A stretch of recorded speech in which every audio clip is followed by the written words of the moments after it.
श्री स्वामी समर्थ। आजची आपली कथा आहे सासू सुनेची स्पर्धा। रुचा बाळा, एवढं तेल घालायचं नाही भाजीत, बघ खूपच तेलकट होतं। उषाताईंचा आवाज स्वयंपाकघरातून आला। रुचा गॅस बंद करत म्हणाली, हो आई, मी थोडं कमी टाकत होते, पण मनात विचार आला, कालच तर तुम्ही म्हणालात थोडं तेल कमी घातलंस म्हणून चव गेली। रुचाच्या लग्नाला 2 वर्ष झाली होती। सुरुवातीचे दिवस गोड होते। उषाताई प्रत्येकाला सांगायच्या, माझी सून म्हणजे माझ्या मुलीपेक्षा गोड, कामसू, समजूतदार। रुचालाही त्या शब्दात एक आईची ऊब वाटायची। पण दिवसेंदिवस काहीतरी बदलत होतं। ते फार मोठं नव्हतं, पण जाणवत होतं। त्या दिवशी संध्याकाळी कार्तिक ऑफिसवरून परतला। वा, आज काय वास येतोय? पालक पनीर। रुचा हसली। उषाताई स्वयंपाकघरातून बाहेर आल्या। छान वास येतोय ना? मीच रेसिपी शिकवली आहे रुचाला। रुचा हसून म्हणाली, हो, आईच्या रेसिपीनेच बनवलं। टेबलावर सगळे बसले। कार्तिकने पहिला घास घेताच म्हणाला, रुचा, अप्रतिम झालंय हे। उषाताई लगेच म्हणाल्या, छान आहे, पण थोडं मीठ जास्त झालं वाटतं, पुढच्या वेळी लक्ष कर बघ। कार्तिकने काही न बोलता पुढचा घास घेतला। रुचाच्या मनात मात्र हलका गारवा उतरला। कौतुकाचंही स्पर्धेत रूपांतर होतंय का? दुसऱ्या दिवशी सकाळी रुचाला तिच्या ऑफिसमध्ये ट्रेडिशनल डेसाठी नवीन साडी हवी होती। ती म्हणाली, आई, आज मी निळी कांजीवरम साडी घेते, हलकं काम आहे, दिवसभर बसायचं आहे। उषाताई डोळे मिचकावत म्हणाल्या, अगं, निळी साडी माझ्याकडे पण अशीच होती, पण ती खऱ्या रेशमी धाग्याची होती। रुचा फक्त हसली। दुसऱ्याच दिवशी सकाळी उषाताई त्या निळ्या साडीच्या जवळपास रंगाची पण अधिक झगमगती साडी नेसून बाहेर आल्या। बघ कार्तिक, अजूनही रंग टिकून आहे। आमच्या काळचं काम काही वेगळंच होतं। रुचा चहा कपात ओतत म्हणाली, खूप छान दिसते आई। पण तिला मनात वाटत होतं, आई माझ्याशी स्पर्धा करतायत। काही दिवसांनी बाळकृष्णाच्या मंदिरात गोकुळाष्टमीची तयारी सुरू होती। सोसायटीच्या बायकांनी डेकोरेशनसाठी रुचाला जबाबदारी दिली होती। तिच्या डिझाईनचं सगळीकडे कौतुक झालं। सगळ्या म्हणत होत्या, रुचा, काय सेन्स आहे ग, एकदम क्लासी केलंयस। उषाताईने ते सगळं पाहिलं। त्या काही बोलल्या नाहीत। दुसऱ्या दिवशी त्यांनी त्यांच्या जुन्या गटातील मैत्रिणींना बोलावलं आणि सगळ्यांसमोर म्हणाल्या, आमच्या काळातही आम्ही असेच मंडप सजवायचो, पण तेव्हाचं सौंदर्य वेगळंच होतं, नैसर्गिक होतं। सगळ्या हसल्या, कुणालाही टोचलं नाही। पण रुचाला मनात दुःख झालं। आई प्रत्येक वेळी असं का करतात? त्या रात्री कार्तिकने विचारलं, तू एवढी शांत का आहेस आजकाल? रुचा म्हणाली, काही नाही, गंमतच आहे, फक्त थोडी थकलीये। आईशी काही झालं का? नाही रे, काही नाही। ती खिडकीतून बाहेर बघत राहिली। पावसाचे थेंब जाळीत अडकत होते, जसं तिचं मन। दुसऱ्या दिवशी उषाबाईने रुचाला सांगितलं, बाळा, उद्या आपल्या सोसायटीत स्वाद महाराष्ट्राचा स्पर्धा आहे, तू पण काहीतरी घेऊन जा। रुचा आनंदाने म्हणाली, हो, मी पिठलं भाकरी थोड्या ट्विस्टने करते। उषाताई डोळे बारीक करत म्हणाल्या, पिठलं म्हणजे काय नवीन ग? मी करीन मसाला खिचडी, सगळ्यांना आवडते ती। स्पर्धेच्या दिवशी रुचाचं पिठलं सर्वांना भावलं। एका ज्युरीने तिच्या नावाची घोषणा केली, best innovative test Mrs Rucha Kamat. सगळ्यांनी टाळ्या वाजवल्या। उषाताई हसल्या, पण घरी परतल्यावर म्हणाल्या, छान झालं, पण पाहिलंस का, माझ्या खिचडीची रेसिपी ही किती जणांनी मागितली? रुचा म्हणाली, हो आई, सगळ्यांना आवडली। आवाजात आदर होता, पण मनात तिला वाटत होतं, आई माझ्याशी स्पर्धा करतात। रुचाच्या आईचा फोन आला, काय ग, कसं चाललंय? छानच आहे आई, सगळं सुरळीत। सासूबाई कशा आहेत? रुचा थोडं थांबली. प्रेमळ आहेत, पण थोड्या वेगळ्या. वेगळ्या म्हणजे जसं एखादी सावली असते ना, ती तुमच्यासोबत असते पण नेहमी तुमच्या पुढे जायला पाहते. त्या वाक्यानंतर दोघीही शांत झाल्या. एका दिवशी कार्तिकने ऑफिसातल्या प्रेझेंटेशनसाठी रुचाची मदत मागितली. रुचाने सुंदर स्लाईड तयार केली. उषाताई आली आणि म्हणाल्या, काय करतेस बाळा? कार्तिकच्या प्रोजेक्टसाठी डिझाईन छान, पण फॉन्ट बघ. माझ्या काळात आम्ही प्रेझेंटेशन हाताने फाईलमध्ये करायचो तरी किती सुंदर दिसायचं. रुचाने हलकं स्मित केलं, पण आतून एक ठिणगी पेटली.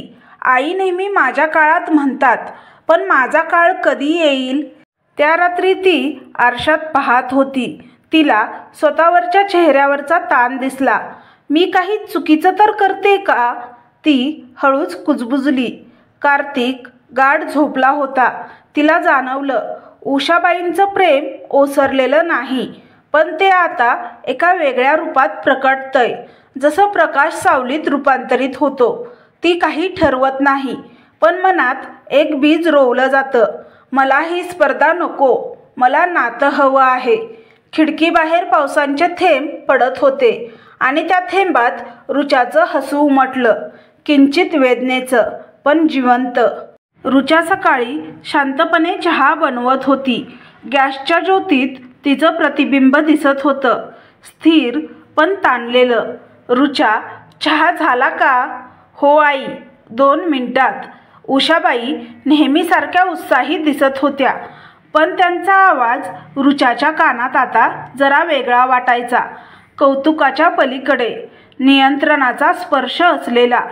त्या दिवशी कार्तिकने ऑफिससाठी नवीन बिझनेस ट्रिपची तयारी सुरू केली होती. उषाबाई म्हणाल्या, कार्तिक, तुझी बॅग मी पॅक करते. ही मुलगी अजून शिकते आहे. रुचाने हसून उत्तर दिलं, आई, मी कालच पॅक केलंय सगळं. अगं, पण मी पाहते एकदा काही राहिलं तर. त्या कपाट उघडतात आणि व्यवस्थित ठेवलेली बॅग पुन्हा उघडून कपडे तपासतात. कार्तिक म्हणतो, आई, रुचा सगळं नीट करते, काळजी नको करूस. उषाताई म्हणतात, हो रे, पण मला सवयच आहे ना. रुचा काही बोलत नाही. तिचं हसू फक्त चेहऱ्यावर टिकवलेलं, मनात मात्र विचार. आईची सवय की माझ्या जागी राहायची गरज. कार्तिक निघून गेल्यावर घरात फक्त 2 स्त्रिया राहिल्या आणि त्यांच्यातील शांतता जास्त बोलू लागली. रुचा आता कमी बोलू लागली. सकाळी वेळेवर काम आणि नंतर ऑफिस, संध्याकाळी परत घरकाम, सगळं ठरवल्यासारखं. उषाताई मात्र प्रत्येक गोष्टीत सहभाग दाखवायच्या. बाळा, मी भाजी चिरते. नको आई, मी करते. अगं, पण मी काय काम करू? आणि मग त्या पुन्हा म्हणायच्या, आमच्या काळात सगळं स्वतःच करायचो. बायकांच्या हाताला काम असलं पाहिजे. रुचाला कळायचं नाही, या वाक्यात अभिमान आहे का टोचणी. एका दिवशी रुचाने कपाट साफ करण्यासाठी घेतले. आतच्या खालच्या बाजूला एक जुना अल्बम दिसला, धुळीने झाकलेला. तिने उघडलं. आत तरुण उषाताईंचे फोटो होते. स्पर्धांचे, मेळाव्यांचे, पुरस्कारांचे. एका फोटोमध्ये उषाताई मंचावर बक्षीस घेत होत्या, हास्याने उजळलेल्या. आणि दुसऱ्या फोटोच्या मागे पेनाने लिहिलं होतं, उषा, तू जिंकलीस, पण तुला ओळखणारं कोणीच नाही. रुचाने पानं उलटली. आत पत्र होती, कोणीतरी जुन्या मैत्रिणीचं. त्यात लिहिलं होतं, तुझ्या घरात सगळ्यांना तुझं काम आवडतं, पण कोणी कौतुक करत नाही. तू मोठं काम करू शकतेस, पण तुला संधी मिळाली नाही. रुचाचे डोळे भरले. म्हणजे आई अशा होत्या. स्वप्न होती त्यांनाही, पण ती हरवलीत कुठेतरी. त्या दिवशी संध्याकाळी रुचा जेवण बनवत होती.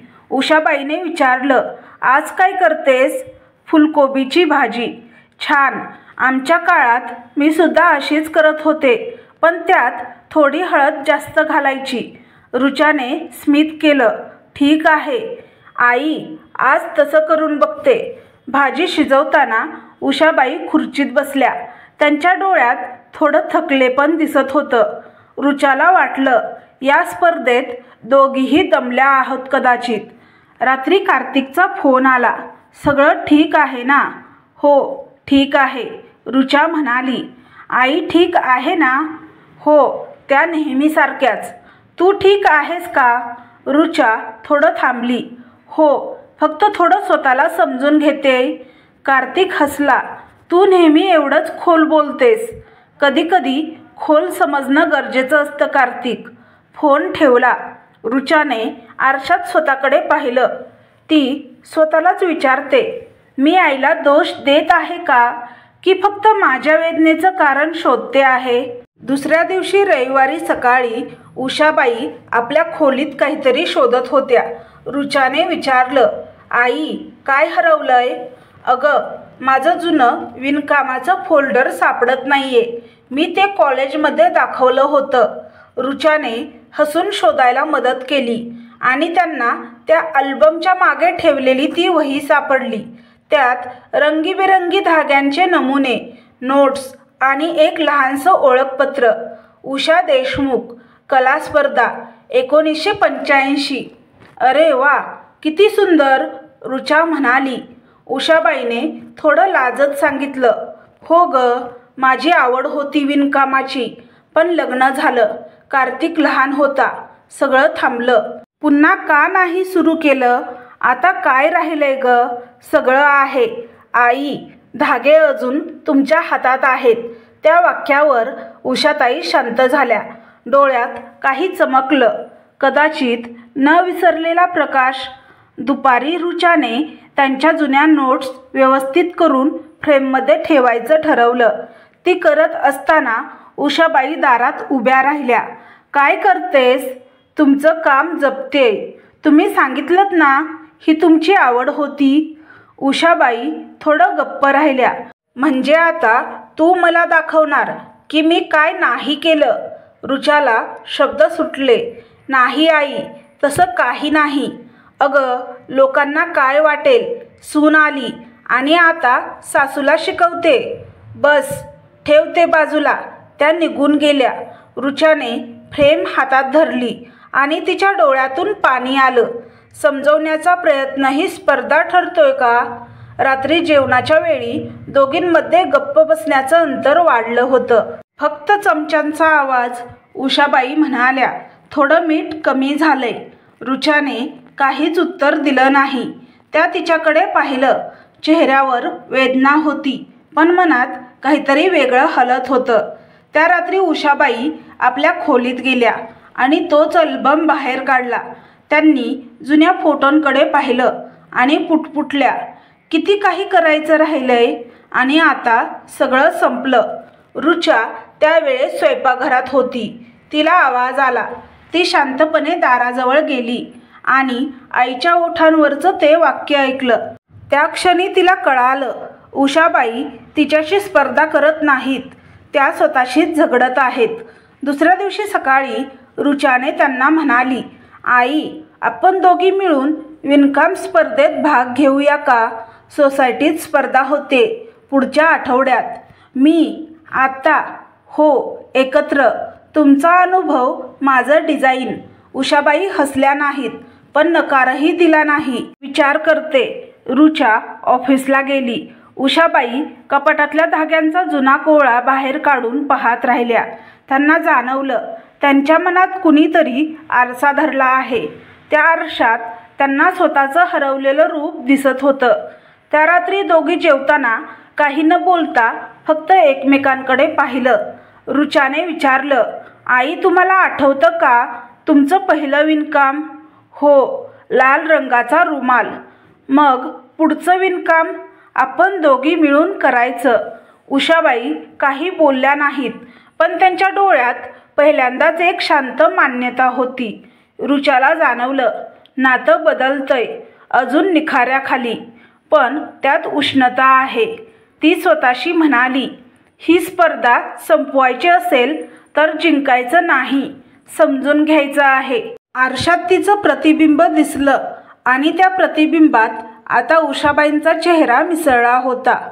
सोसायटीतल्या विणकाम स्पर्धेचा दिवस आला.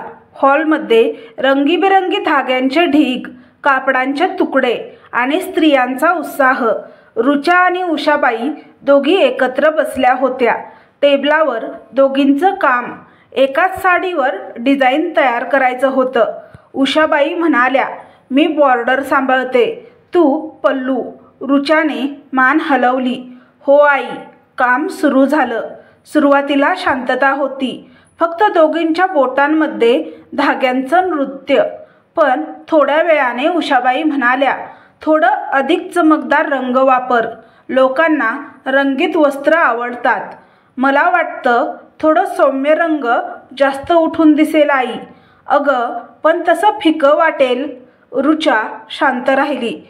ती धागा ओवताना विचार करत होती, ही स्पर्धा आपण दोघी मिळून करतोय, पण मनात अजूनही दोघींमध्ये एक रेषा आहे. शेवटी साडी पूर्ण झाली. सुंदर, पण त्या दोघींच्या मनात अजूनही अपूर्ण काहीतरी. दुसऱ्या दिवशी निकाल लागला. त्यांचं विणकाम सर्वोत्कृष्ट एकत्रित प्रयत्न या विशेष पारितोषासाठी निवडलं गेलं. सगळ्यांनी टाळ्या वाजवल्या. रुचाने उषाबाईंना पाहिलं. त्यांच्या चेहऱ्यावर हसू होतं, पण डोळ्यात पाणी.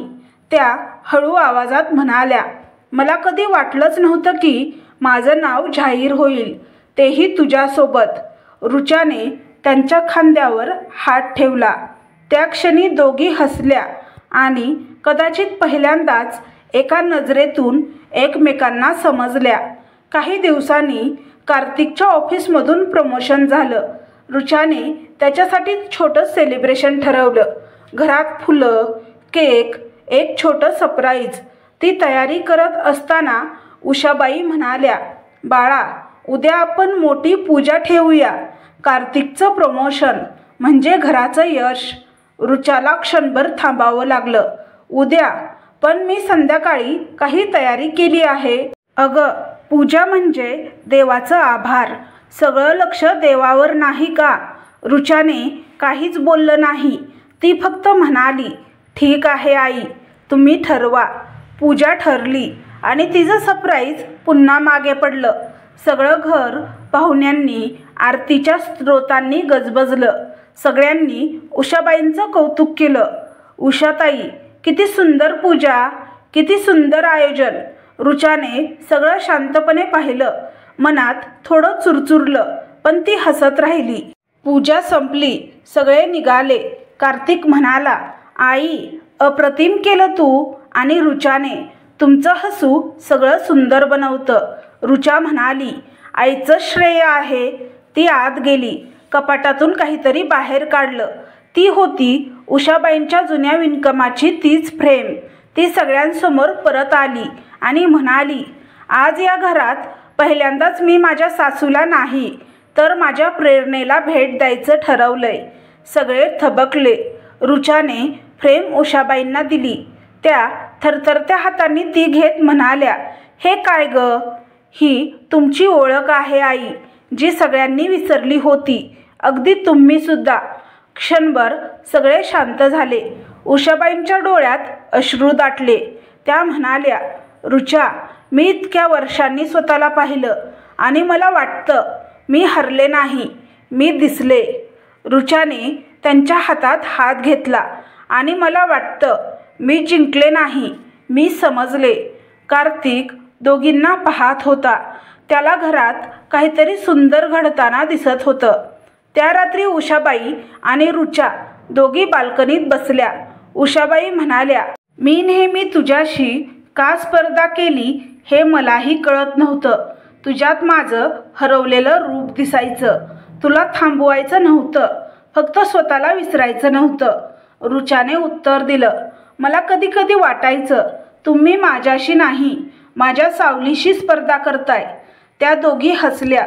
थोड्या वेळाने उषाबाई म्हणाल्या, आता स्पर्धा संपली ग बाळा. आता आपण दोघे जिंकूया एकमेकींसाठी. दुसऱ्या दिवशी सकाळी घरात एक नवा उजेड होता. उषाबाई चहा बनवत होत्या. रुचा फुलं आणत होती. कार्तिकने पाहिलं आणि म्हणाला, वा, काय टीमवर्क आहे. दोघी एकमेकींकडे पाहून हसल्या.